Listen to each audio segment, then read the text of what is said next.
साथियों, जय हिंद, जय भारत, वंदे मातरम। मैं आपका साथी वेटरन ओम प्रकाश जैसलमेर से। आज के मंथन में हम कुछ बिंदुओं को ले रहे हैं और मुझे उम्मीद है कि आपको ठीक लगेंगे और आप वीडियो को पूरा देखेंगे।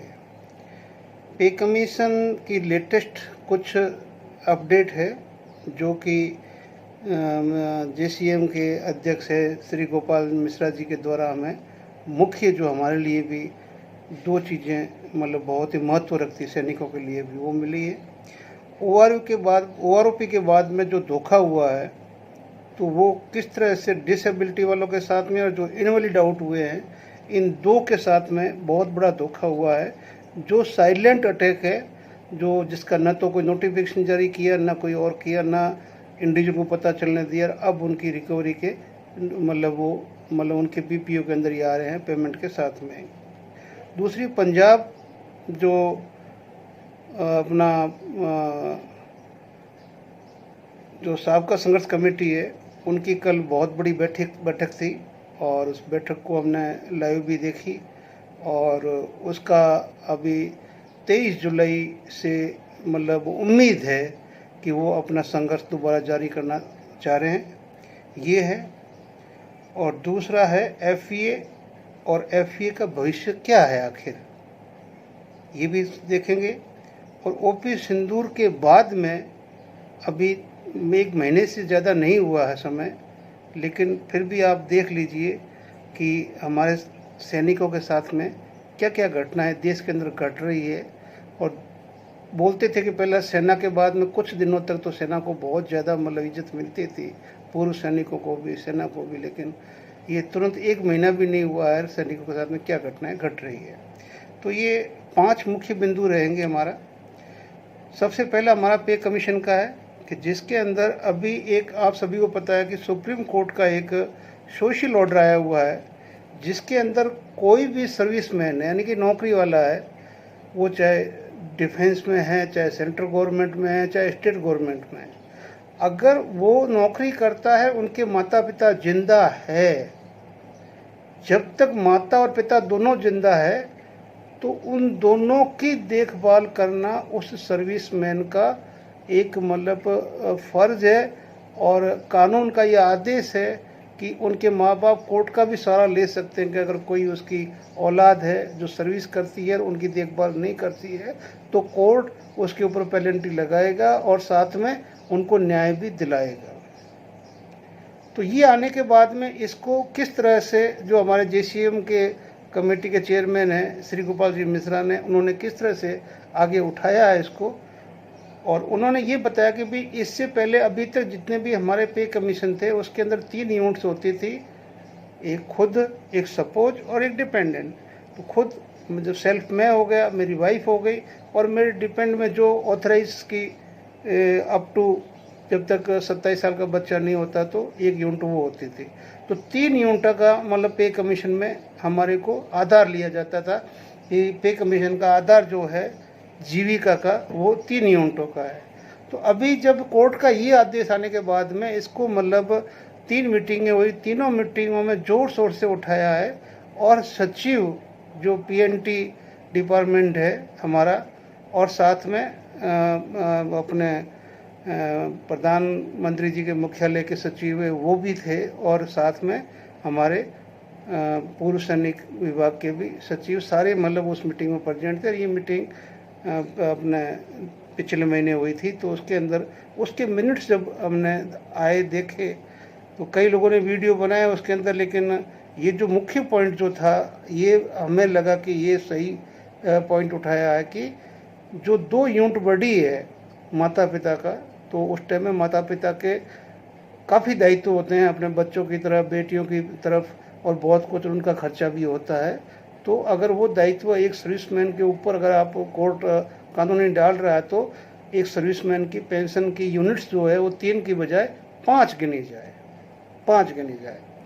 फादर जाए या मदर जाए तो 4 हो जाए, वो जाए तो 3 फिर दोबारा हो जाए, और हम जाएँ तो 2 हो जाए। तो इस तरह से पेंशन का ढांचा होना चाहिए।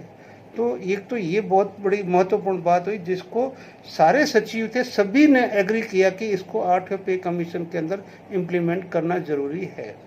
दूसरा था हमारा कम्यूट का। तो कम्यूट का मुद्दा अब पॉजिटिव जा रहा है, इसमें कोई शक नहीं है कि सरकार के जितने भी सेक्रेटरीज थे और जितने भी हमारे थे, तो उनके बीच में ये बात बनती दिख रही है कि कम्यूट है जो 12 साल तक, क्योंकि ये सबसे बड़ी बात आधार क्या है, 5वां पे कमीशन। 5वें पे कमीशन के अंदर जो भी सरकार थी उसने मना नहीं किया कि भी हम कम्यूट को कम नहीं करेंगे। ये 5वें पे कमीशन की रिकमेंडेशन जो थी उसके आगे रिमार्क्स में किसी सरकार ने ये नहीं लिखा कि हम ये नहीं करेंगे, मतलब उसमें रिमार्क खाली पड़ा हुआ है। अभी भी आप रिपोर्ट सर्च करेंगे फिफ्थ पे कमीशन की, तो उसमें रिकमेंडेशन है कि कम्यूट को 12 साल तक ख़त्म कर देना चाहिए, क्योंकि बैंकों का ब्याज के हिसाब से ये काफ़ी ज़्यादा पैसा इंडिविजुअल का कट जाता है। तो ये दोनों मुख्य मांगें जो है ये शामिल की गई है, बाकी तो बहुत कुछ है, लेकिन ये जो मुख्य है अगर ये दोनों हो जाती है तो एक पेंशनर को बहुत बड़ी राहत मिलेगी। और उम्मीद है कि जैसे सेक्रेटरीज ने हाँ कही है, डिपार्टमेंट्स के जो भी डिपार्टमेंट इन्वॉल्व है पे कमीशन में, तो ये हो जाएगी। अब आते हैं ओआरपी की बात कि मैं धोखा कैसे हुआ, कि अब भी आप देखेंगे मेरे पास भी कई केस आए हैं। एक वीडियो मैंने उनका भी देखा, अपना सैनिक समाचार वालों का भी देखा है, और मेरे पास इनवैलिड के भी 2-3 केस आए हैं जो मेरे यहाँ के इलाके के हैं। तो यहाँ एक गवर्नमेंट ने चुपचाप क्या किया गया है कि बंदा जब पेंशन आया है तो उस टाइम उसकी डिसेबिलिटी जिस आधार पे थी उसके आधार पे डिसेबिलिटी पेंशन थी, और इनवैलिड आउट जो किया था उसको नो शेल्टर करके उसको मतलब वो इनवैलिड आउट किया गया था। अब मतलब चुपचाप उसका मतलब ये जो ओआरओपी के पीपीओ जो आए थे कोरिजेंडम, तो ये जो तीसरी ओआरओपी आई है इसके अंदर एक गेम खेला गया है कि उस टाइम तो कुछ देखा नहीं, लेकिन अब वो इम्प्लीमेंट हो रहा है, वो सामने आ रहा है कि लोगों को डिसेबिलिटी एलिमेंट हटाया जा रहा है, और उसके अंदर जो हमारा ये अपना आर्मी रूल 13 के जो क्लाउज है उस क्लाउज के साथ उसको प्रीमेचर आउट शो कर रहे हैं। अगर प्रीमेचर आउट शो करेंगे तो जितने भी डिसेबिलिटी के बंदे हैं वो सारे के सारे ओआरओपी से आउट हो जाएंगे। तो एक तो ये मुद्दा है जो बहुत मुद्दा कि अब दोबारा हमें अपने संघर्ष में उठाना पड़ेगा कि भाई ये जो डिसेबल आए हैं उनकी सर्विस पेंशन का एलिमेंट भी है और डिसेबल का भी है।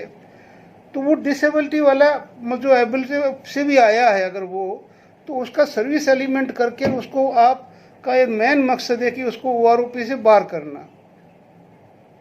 करना। तो ये अभी आप जब ये अभी बहुत जल्दी ही मैं तीसरे पॉइंट पे आ ही रहा हूँ, तो जब ये आएगा तो ये डिसेबल और इनवैलिड आउट के साथ में मैं बोलता हूँ हजारों नहीं, मेरे ख्याल से तो लाखों के हिसाब से लोगों के साथ में ये हुआ कि रिजर्व वालों की तो छोड़ ही दीजिए, जो सुप्रीम कोर्ट ने बोला था कि इनको 12,000 समथिंग देना है पेमेंट, लेकिन गवर्नमेंट ने अभी तक नहीं दिया है। और बहुत सारे रिजर्विस्ट हैं जो चले गए इस संसार से, और बच्चे कुछ थोड़े बहुत बच्चे हैं तो भी सरकार को उनकी सूद नहीं है।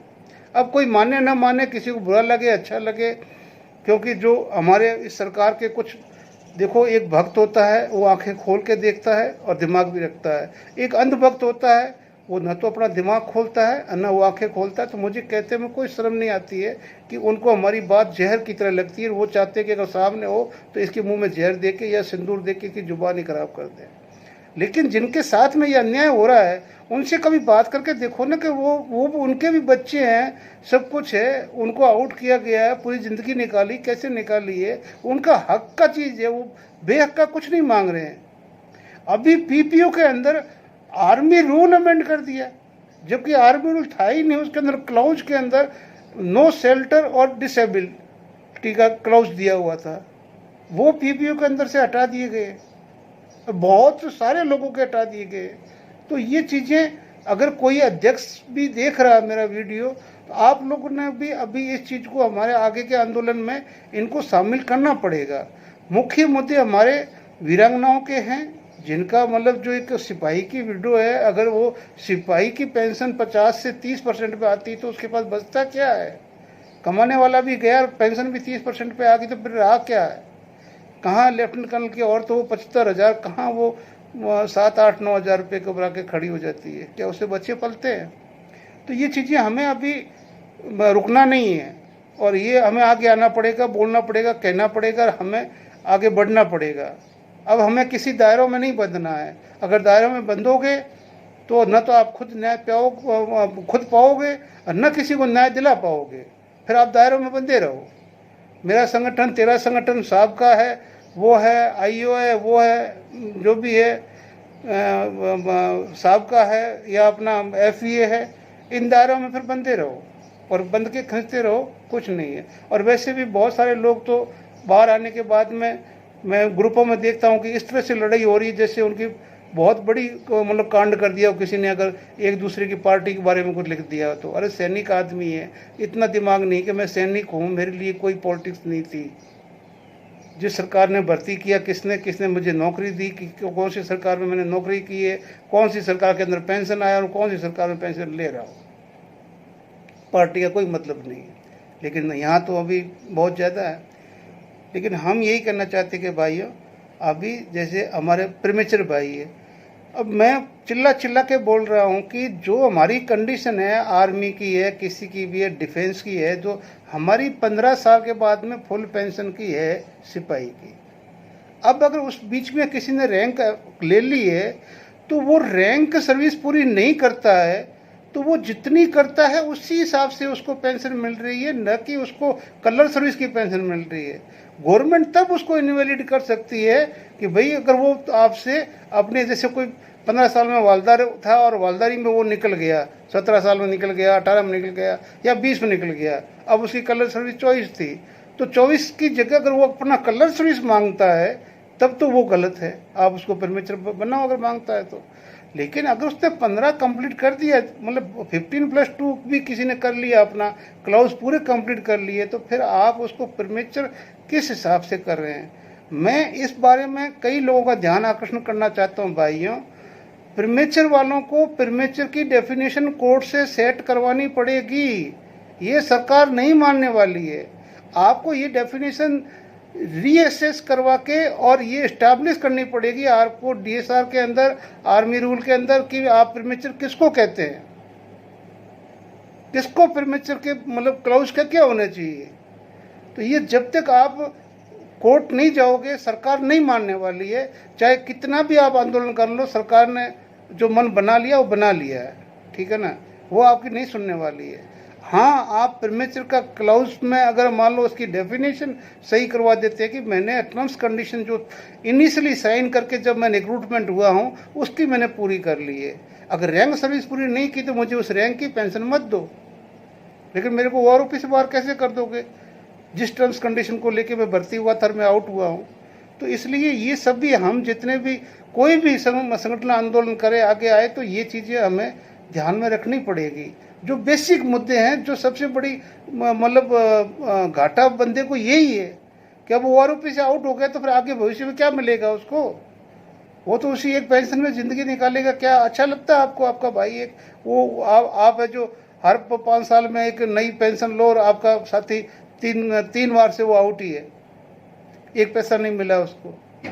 ऐसे कई लोग भी हैं। अब आते हैं, मैंने कल पंजाब का वीडियो देखा, बहुत खुशी हुई, और मैं हरदीप सिंह जी रंधावा साहब को मैं धन्यवाद देता हूँ, और साहबका को भी, और साथ में साहबका के विशेष तौर से मैंने भाई अरवाल को भी सुना, घोषल साहब को भी सुना, भोला सिंह साहब को सुना, और हमारे बापू प्रगट सिंह जी भी बैठे हुए थे। स्पीच सबसे बढ़िया मुझे लगी रंधावा साहब की। तो रंधावा साहब ने जो पॉइंट आउट किया है, वो पॉइंट आउट वो सभी स्टेटों के लिए लागू होता है। एक दूसरे पे गोली फायर मत करो। जैसे रंधावा साहब ने बोला कि हम पंजाब के हैं, क्या हमने आंदोलन करना है? आंदोलन करना है तो पहले हमने अपनी पंजाब की यूनिट्स को इकट्ठा करना है। पंजाब की यूनिट्स इकट्ठी होकर जब वहाँ पहुँच जाएगी तो जिनको लगेगा वो अपने आप आ जाएंगे, और नहीं आएगा तो हमें कोई चिंता नहीं है। हम क्यों पीछे उनके घूमें, बैठे रहें वो अपने घर। हमें अपना काम करना है, तो किसी और के भरोसे पे नहीं रहना है। जो रंधावा साहब की ये बात बहुत बड़ी बात है हर स्टेट के उस बड़े मतलब संगठन के लिए, जो सोचता है कि वो करेगा वो करेगा वो करेगा।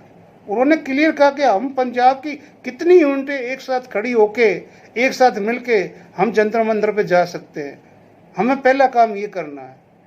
यही बाबू प्रगट सिंह ने कहा, यही बाकी ने सब ने कहा, और वो जॉइंट एक्शन कमेटी के अध्यक्ष है और रंधावा साहब बहुत मेहनत कर रहे हैं इस मामले में। कभी भी ऐसा सप्ताह नहीं जाता जब उसके सप्ताह के 7 दिन होते हैं, लेकिन वो 4 दिन अपने यहाँ पे मीटिंग लेते हैं पूर्व सैनिक की। तो मैं प्रशंसा वाली बात नहीं कर रहा हूँ, लेकिन जो देखता हूँ उनकी पोस्टें आती मेरे पास भी, तो जब देखता हूँ वो सोशल मीडिया पे अपनी पोस्टें डालते हैं, शेयर करते हैं, तो ये उनकी पहल है। और मुझे पूरी उम्मीद है कि 23 जुलाई को हमारा दूसरा धरना शुरू हो जाएगा। और मैं रंधावा साहब से साथ में सुर मिलाते हुए कहना चाहता हूँ, साहब आपकी ये बात सही है कि अगर पंजाब की एकता होके वहाँ पहुँच जाती है तो बाकी भारत अपने आप वहाँ पहुँच जाएगा। जैसे किसान आंदोलन में किसने न्योता दिया था, पंजाब पहुँचा, पूरा देश आ गया, अब भी आ जाएगा, विश्वास रखिए अभी भी आ जाएगा।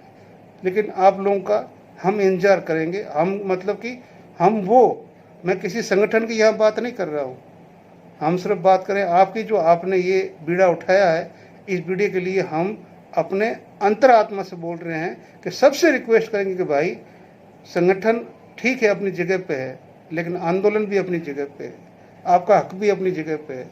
जब तक आप नहीं जाओगे अपने हक मांगने के लिए, कोई नहीं देगा।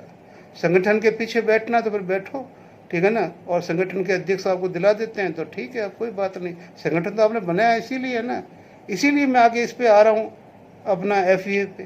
FEA का भविष्य क्या है, मैं अपने तौर पे बोलूँ तो मुझे नगण्य, नील, FEA का कोई भविष्य दिख नहीं रहा है, क्योंकि FEA ने अपनी सबसे बड़ा अच्छा है, अच्छे संगठन बनाए, अच्छी तरह से संगठित किया, रजिस्ट्रेशन किया, करने के बाद में संगठन जोड़े, बहुत अच्छी बात है। लेकिन सबसे बड़ी बात है कि संघर्ष कहाँ है, संघर्ष कहाँ है, आउटपुट क्या है। हमारे पास में 160 संगठन है, लेकिन हमारी आउटपुट क्या है। क्योंकि जहाँ तक मैं अपनी दिव्य दृष्टि तो मेरे पास नहीं है, लेकिन जितनी मेरे पास बुद्धि है उसको अपनी आँखों से और अपनी आत्मा से देखता हूँ, तो अगर राठौड़ साहब अगर किसी को मेरे ख्याल से फ़ोन भी करते हैं तो मुझे नहीं लगता कि आज के दिन राठौड़ साहब के फ़ोन का कोई जवाब भी उसकी कार्यकारिणी देती होगी, मुझे ये लग रहा है।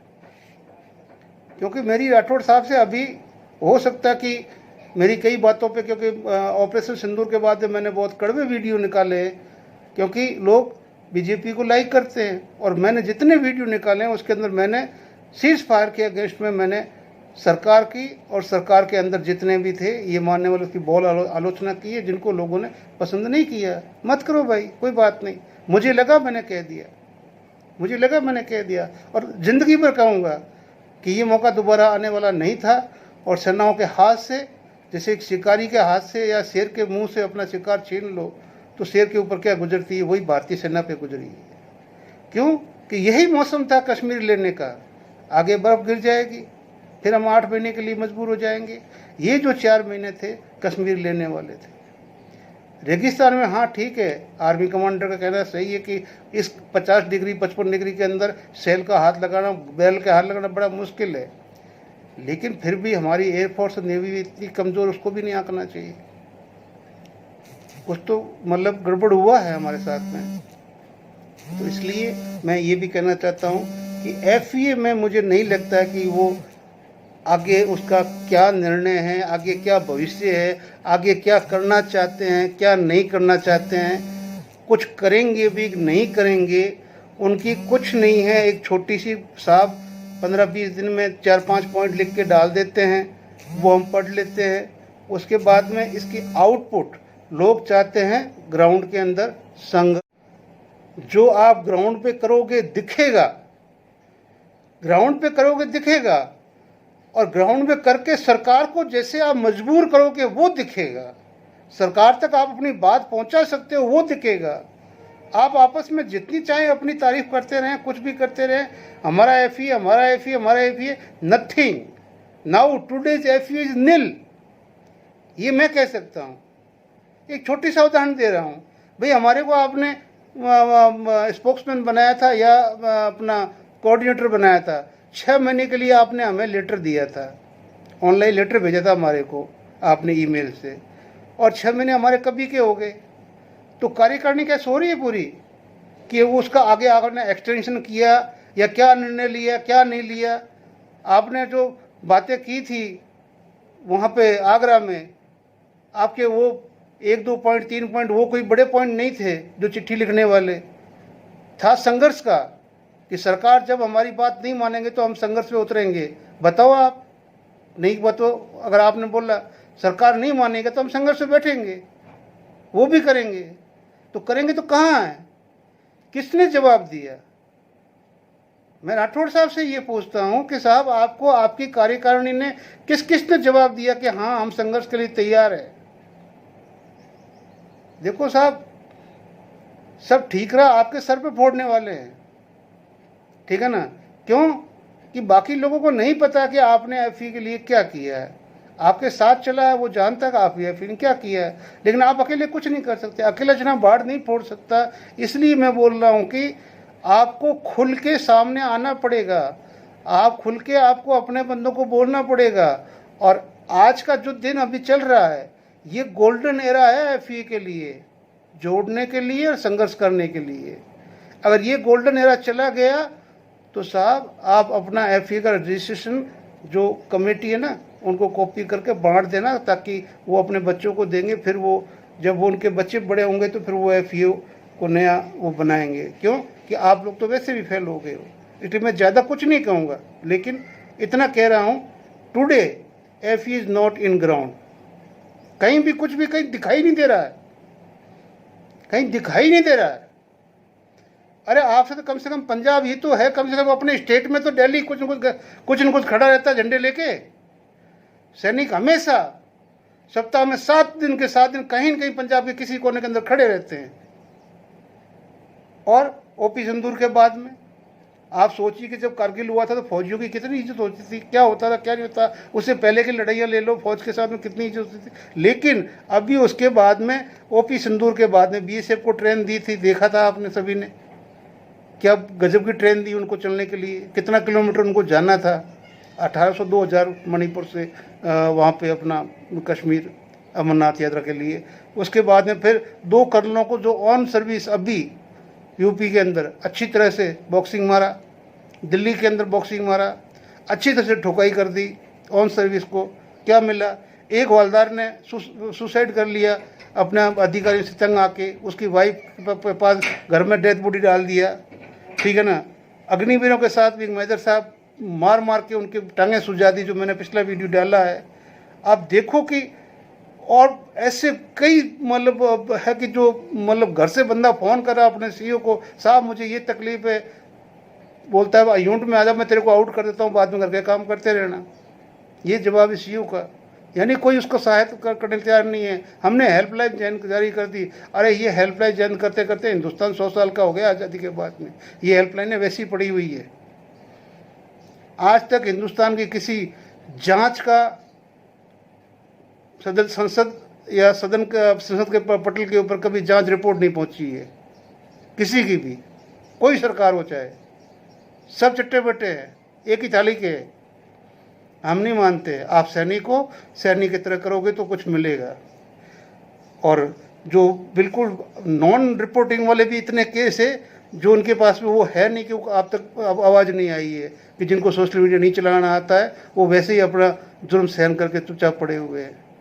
तो दोस्तों मेरा यही कहना है कि हमारा अभी संघर्ष अपने 8वें पे कमीशन से लेके ओआरओपी से लेके विसंगतियों से लेके जो हमारी इससे ऑपरेशन सिंदूर के साथ में बाद में जो हमारे साथ में अभी प्रेजेंट सेना में अधिकारी कर रहे हैं, जो हमारे बच्चों के साथ में, इधर मैं वो नहीं कहता कि भाई हर कोई कर रहा है। अगर वो मैदर साहब ने किया है तो भी गलत किया है, और किसी ने किया तो गलत किया है, लेकिन इधर पुलिस कर रही है।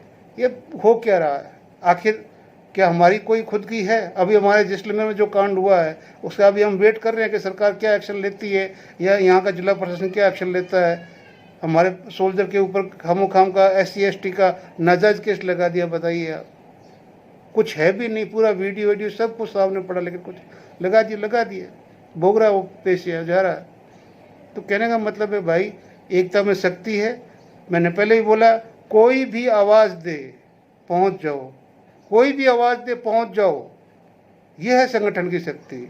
जो आपको आवाज़ दे वो आपका संगठन है। जो आपका संगठन ग्राउंड में खड़ा होकर आवाज़ दे वही आपका संगठन है। जो आवाज़ न दे चुपचाप घर में बैठा वो संगठन नहीं है।